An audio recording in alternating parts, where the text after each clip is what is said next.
Bibi Syarifah. Nama saya Syarifah Rahmat. Nama saya Yakidia. Nama saya Umar Sutri. Nama saya Mutia Kopirul Ratnasi Irawan. Nama saya Naila Yartani. Nama saya Anissa Najwa. Tanpa membuang waktu, mari kita mulai dari materi yang pertama.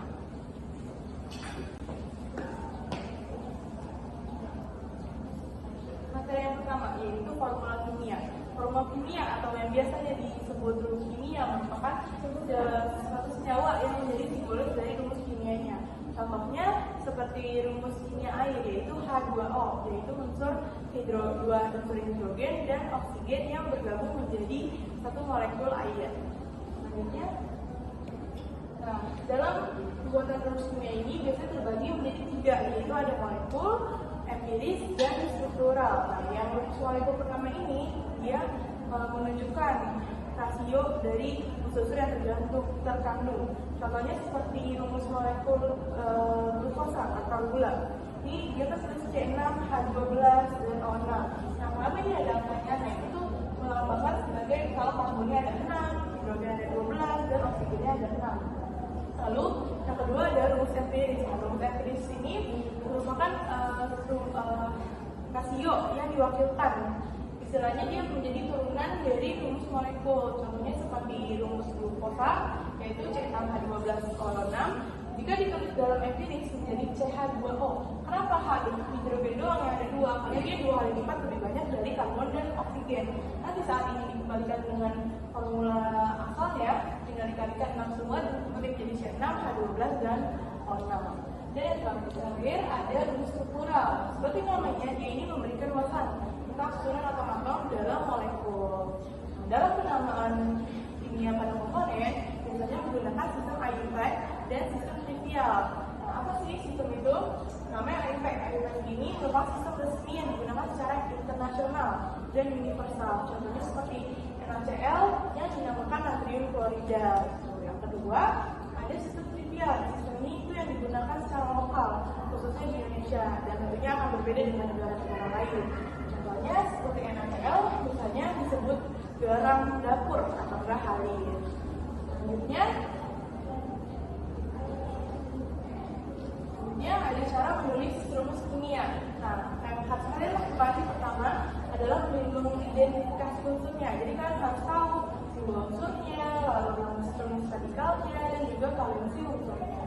Lalu yang kedua, kalian harus tahu senyawa biner. Nah, apa sih biner? Biner itu biasanya senyawa yang digabungkan untuk dari molekul. Jadi biasanya 2 atau lebih seperti H2O, CO2, dan lain sebagainya.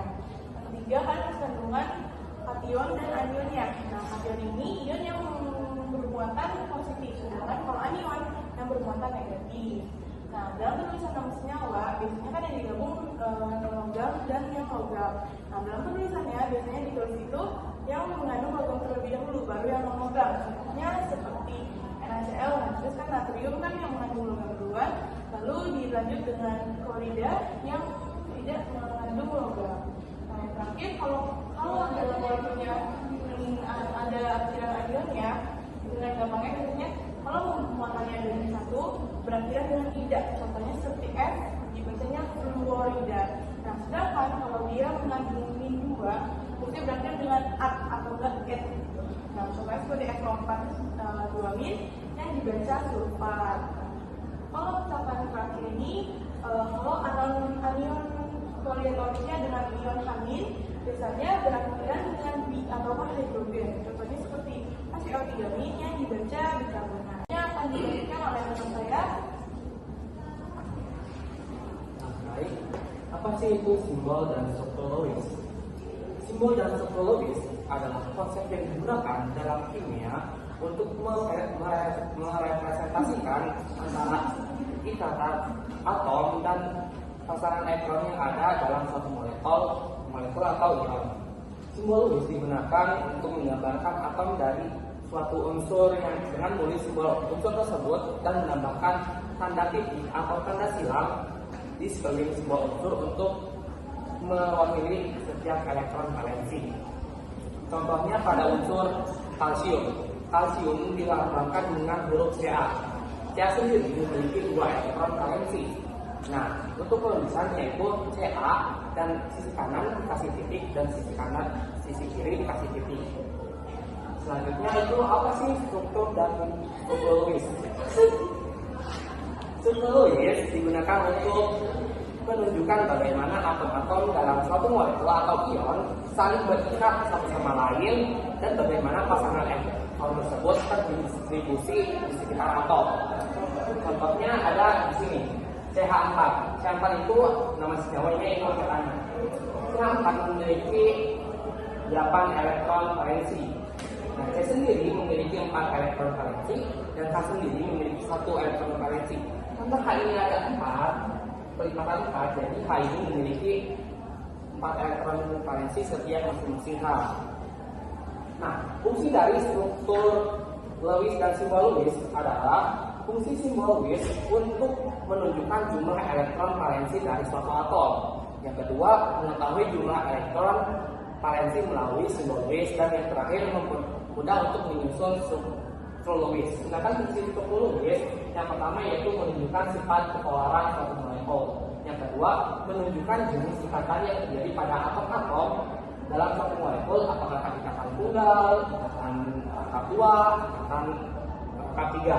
Dan yang terakhir, menunjukkan jumlah elektron yang terdapat pada lapisan kedua suatu atom. Nah, selanjutnya akan dilanjutkan oleh rekan saya.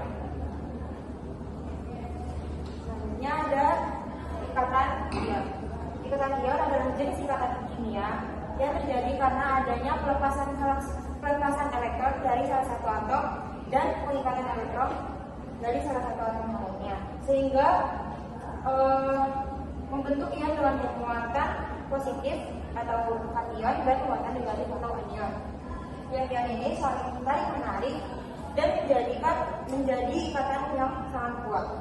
Ikatan ini biasanya terjadi pada logam atau non-logam. Contohnya pada ikatan ion ini. Di sini ada atom Na dan atom Cl.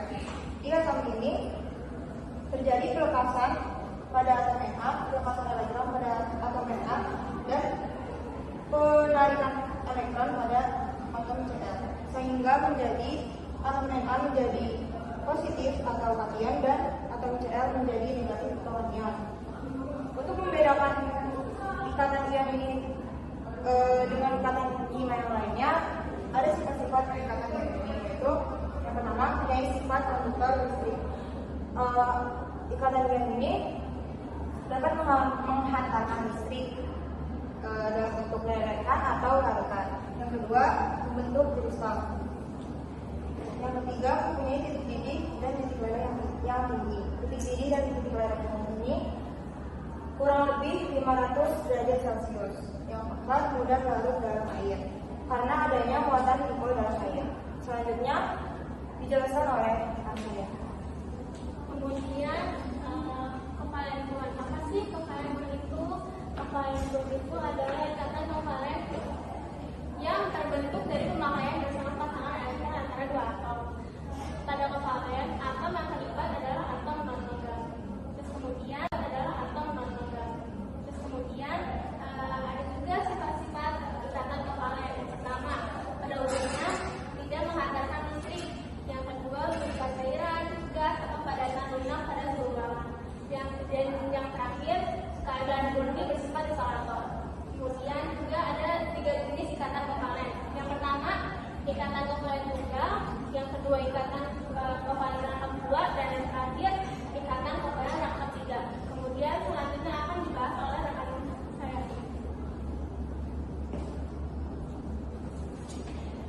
Dan selanjutnya ada ion poliatomik, adalah sekelompok atom yang bergabung bersama dan memiliki muatan listrik baik positif maupun negatif. Contohnya ada ion berat O3- yang terdiri dari satu atom hidrogen dan 3 atom oksigen dengan muatan negatif. Adapun dengan ciri-cirinya, terdiri lebih dari satu atom, memiliki muatan total positif atau negatif, terlibat dalam reaksi kimia dan membentuk senyawa ioni. Dan dengan contoh aplikasinya, amonium digunakan dalam pupuk, nitrat ditemukan dalam bahan peledak dan pupuk. Sulfat digunakan dalam deterjen dan obat-obatan. Dan adapun yang terakhir, jenis ion poliatomik adalah ion positif atau kation poliatomik dan ion negatif anonium poliatomik. Selanjutnya yang akan dijelaskan.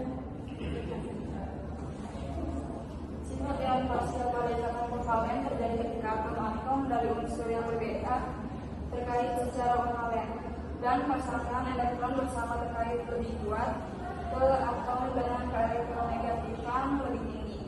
Contoh sifat yang parsial pada ikatan kovalen.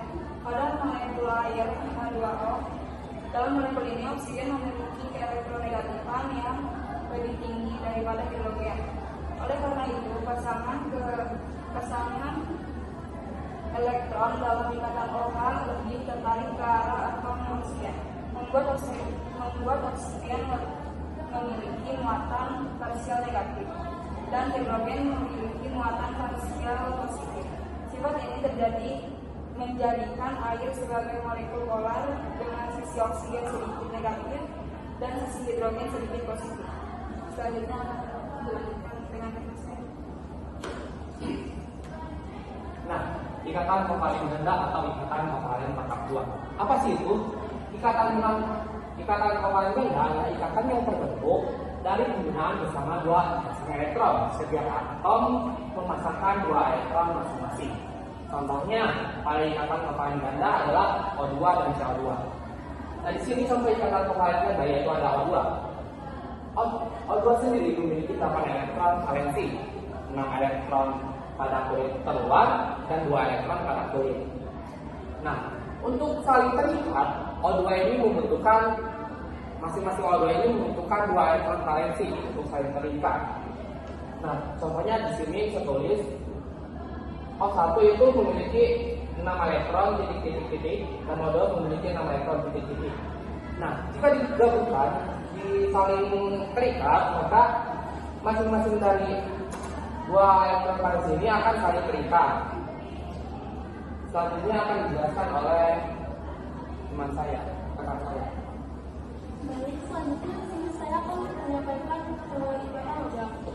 Ikatan logam itu terjadi ketika adanya gaya menarik antara ion-ion yang bermuatan positif dengan elektron valensi yang terpolarisasi atau bergerak bebas.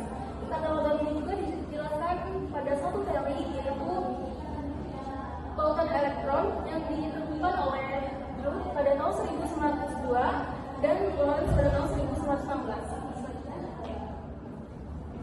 Baik, di sini saya akan menjelaskan proses pembentukan ikatan logam pada teori lautan elektron. Jadi di situ ada kation logam yang positif ini dikelilingi oleh elektron bebas yang negatif ini, sehingga elektron valensi ini bergerak bebas mengisi ruang-ruangan di antara sisi kation logam yang bermuatan positif. Baik, di sini ada ciri-ciri ikatan logam. Yang pertama tuh terbentuk antara atom logam. Yang kedua, dalam ikatan logam ini elektron valensi bebas bergerak di seluruh struktur logam sehingga membentuk lautan elektron. Yang ketiga, hasil dari ikatan logam ini sering digunakan dalam bidang industri, teknik, bahkan perhiasan. Di sini juga ada contoh ikatan logam. Yang pertama, logam natrium, magnesium, aluminium, sen, kadmium, gallium, besi, dan emas. Yang terakhir ada sifat ikatan logam. Yang pertama itu ada konduktivitas listrik, yang mana konduktivitas listrik ini yaitu dapat mengantarkan listrik secara baik. Yang kedua ada konduktivitas thermal, yaitu pengantar panas, dan yang ketiga ada reaktivitas, yang contohnya itu ketika logam ditarik sebagai kabel atau dipukul oleh palu tidak akan pecah atau retak.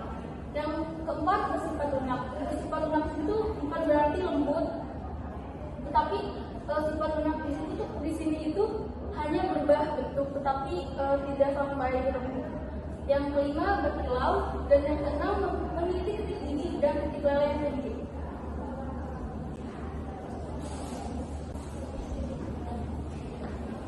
Sekian presentasi dari kelompok kami. Mohon maaf apabila ada kekurangan dan kesalahan kata.